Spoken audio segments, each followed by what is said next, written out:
This is the plaintiff, Tammy Filippi. She says she sold her massage practice to the defendant, and the woman's totally screwing her over by not paying the agreed-upon price. That's right. She went above and beyond for the defendant, handed her a list of clients, trained her, even gave her equipment for free. She knows that judge is going to see her side of things today and can't wait to see the defendant walk out of here sore as can be. She's suing for $3,216.22, the amount she's owed.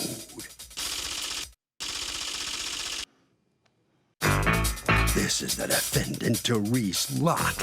She says the plaintiff only gave her 8 of her 50 clients, and what she promised her, she never delivered on. The plaintiff tricked her into believing she would make about 30 grand per year with her client list.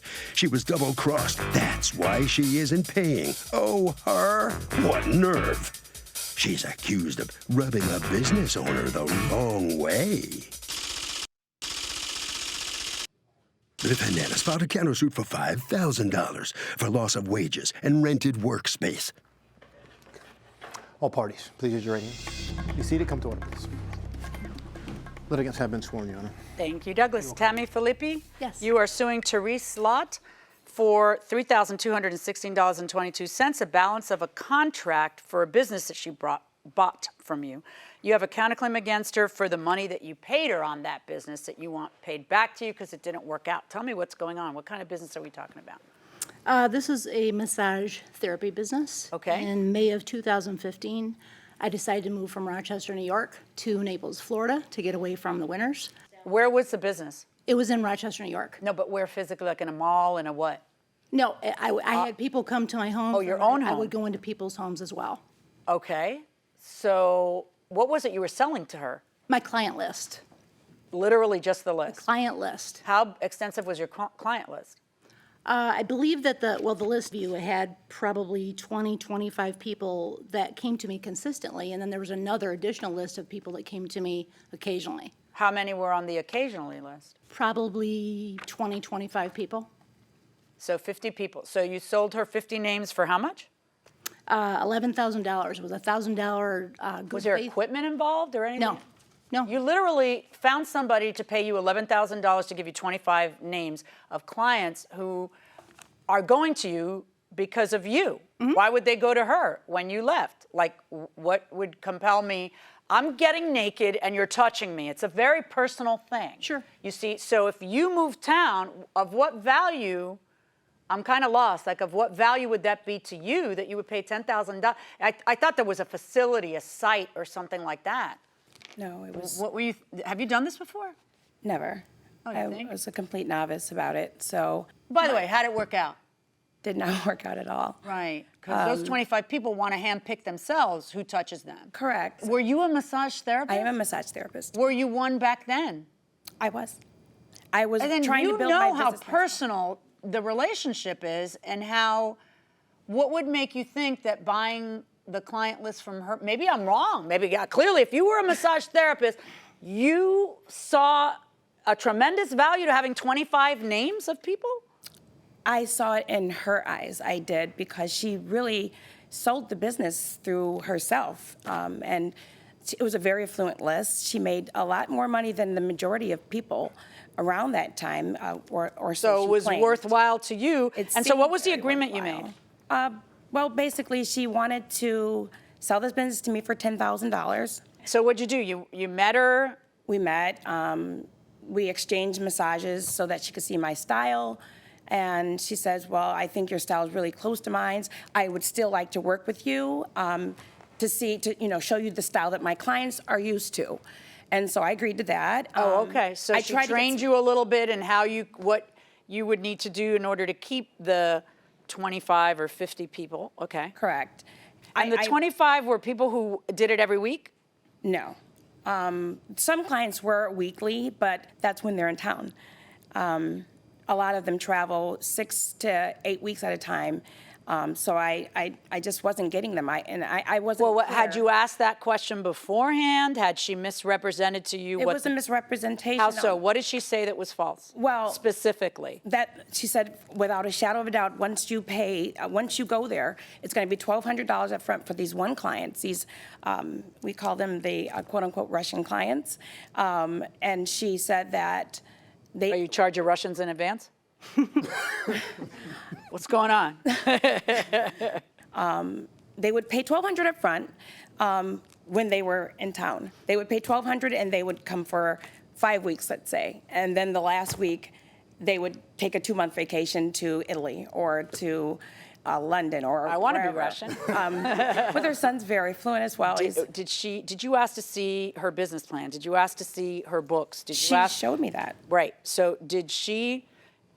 Show me what she showed you that misrepresented. I don't know how. She did say that they would But I want to travel. see how she misrepresented something to you. She said every time you go there, they're going to pay you $1,200 up front, and it's every 6 weeks, like clockwork. That was her wording, and that Maybe they wasn't- took fewer vacations then. No, they were always traveling like that, Okay, from what I so understand. I'm asking you, when you're paying somebody you're agreeing to pay somebody $10,000, and you're saying, Judge, I don't want to pay it because she misrepresented stuff and the business has gone kaput. Then show me what she misrepresented. So do you then have a calendar of appointments that shows how often the people came? She had that calendar, and she wasn't willing to give me any of that information until I signed that I would take the list. Did you sign? I signed. Can I see the calendar? She never gave me the calendar. She only gave me the list of names. Can I see the contract? Is there something in writing between you two? Yes. There's all of it, the contract, the How did it addendum. go? Not too well. Out of the list of names that I have, this is the actual list that she gave me. That's what you paid $10,000 for. Can I Yes. see it? That's what you paid $10,000 for. 11,000 actually. Why 11? Because I couldn't come down with a down payment of $1,000, so she tagged on an extra $1,000. Were you surprised that you could find somebody who would pay that kind of money for basically a handwritten list of good No. clients? No. It's a wonderful business. People love It's a their wonderful massages, business and I that, made- that it does not exist. It's a relationship with you Mm-hmm. that goes into thin air when you leave. And then people are in the market for a new therapist. According to this contract, you're supposed to call each client and tell them, I've worked with her, I've been massaged by her, she's perfect. Did you tell them I'm selling her my business? Yes. Okay. Yes. And did you call Before each client? she even signed the contract, yes, I did. Okay. And when I went to and Florida. then, according to her, you're supposed to write an introductory letter. Is that in the contract? Referral. Seller shall contact each client and recommend that they use the buyer's massage therapy services going forward and shall use their best efforts, but seller makes no guarantee or warranty, because she can't, that any client will in fact use you. Seller shall work with buyer to prepare at buyer's expense a mutually agreed upon promotional documents. What happened with that? Well, I didn't have the funds to Okay. send that out to anyone. I just wasn't making any money. Okay, and I understand that, but see, you're basically saying, I bought a business that didn't work out well, I don't want to pay for it. You have to be able to point to something she did wrong, some kind of fraud, some kind of something that she did wrong that would entitle you to not only not have to pay her the rest of the money that you contracted to pay, because these contracts are binding, okay, but also have me order her to pay you back the money you did pay her. So far, you've paid her how much? $7,000 something. I paid her over $8,000. Right, but like you're basically saying, Judge, I wasn't able to keep those clients. I know all I was buying was a list, of X number of people. I paid for 3/4 of it, but I wasn't able to make a go of it, so now I want my money back, and I don't want to have to pay. On what grounds? What did she do wrong? I don't believe it's that. I don't think it's that simple. And you're right.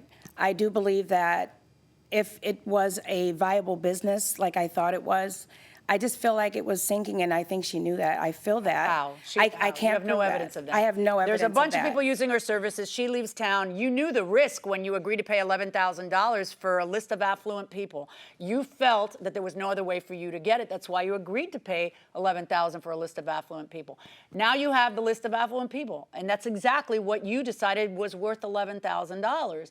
And maybe it is. Maybe if they had liked you and they had wanted to continue with you, maybe it is. But you knew, not just by the words of the contract that say it. They say, look, I'm going to help you out, but, I can't guarantee they'll stay with you. Yeah. You know that, and you still agreed to it. Yeah. And because you're a massage therapist, you know how intimate this is. It is. And that people may love you or people may not love you. So really, I don't know that I can look at you as naive so much as look at you as someone who really wanted a list of 25 solid people who always pay over 100 or 100 for massages. That's what you really needed. And she gave it to you. And then it didn't work out. It hasn't worked out for you. But what did she do wrong? She gave you exactly what you bargained for. What did she do wrong? I feel that she knew that it was sinking. What evidence do you have of that? Welcome back to the People's Court. Harvey Levin here. So, does it make any sense that this woman's buying a client list and such a personal kind of a thing? No, because massage is about relationships, so she should have considered that in the first place. Does it make sense to even buy a client list in a situation like this? Not really, because again, it's personal, and maybe they had a good rapport with the first person and maybe not the next person. Okay, good comments. Going inside the courtroom. I don't have evidence of that, but what I do have is the person who wrote the contract up was one of her clients as well. So? And he never, ever called or ever came in. I also sent greeting cards as well. I know, but but that is what you bought. You bought the names and numbers. You did not buy a guarantee that they would all love you and stay with you and come or try you out even. You know that. You have a counterclaim against her to return the money. It's actually for $5,000 because that's the state max, but it's to return the money that you have invested in your business. $750 for office space, loss of wages that you would have made at a different job. I actually left my job because she said I wouldn't have time. Or how about you not leave your job until you see if you don't have time? That might have been a good idea. What was your job? I was the manager at a spa at the time that I was trying to get to buy the list. Wait. You were a manager at a spa. Mm-hmm. So you do really understand how important it is to get that list and how people could be fickle and just decide, oh, she's very nice, but I don't really want, that's not who I want to use. I want to use the person my friend told me about over here.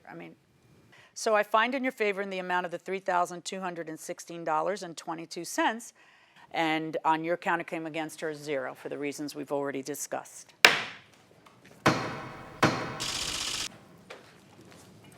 Well, the defendant tried. Unfortunately, she could not prevail here in court. If you'll step over here, Ms. Lott, let me just ask you. She wins the $3,000 that you still owe, $3,200 you still owe her, and you couldn't get, what you paid her back. How do you feel? I feel fine. Thank you. Good. I feel good. You're not mad? You're not upset? I'm not upset. Has the business worked out at all? You do obviously have some clients coming to you. I have some clients. They don't come weekly. Are you going to keep the business up, or are you going to get out of it? No, I love massage. I love being able to help people in pain, and to be able to help people, period, when it comes to massage is very good for you. So it's a viable business for you? Massage in general is viable. Better. Hopefully you'll make more. Hopefully I will, Doug. Okay, good enough. Thank I you. wish you luck. Thank All right. you. Thank you very much. Now, Ms. Filippi is on her way out of the courtroom. You feel okay? You think the deal was fair? Yes, I do. And is that pretty customary? That kind of money to buy a list? $10,000, $11,000? I was earning $30,000 a year. I sold it to her for a third of what it was worth.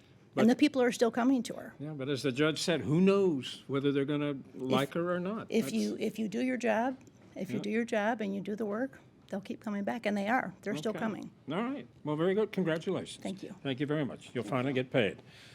Harvey? So, Doug, the plaintiff got what she bargained for. The fact is this is probably a bad deal, but judges are not there to make deals fair, right, and equitable. They're there to enforce legally binding deals. And that will do it for this case. Litigants for the next case on the way into the courtroom right now.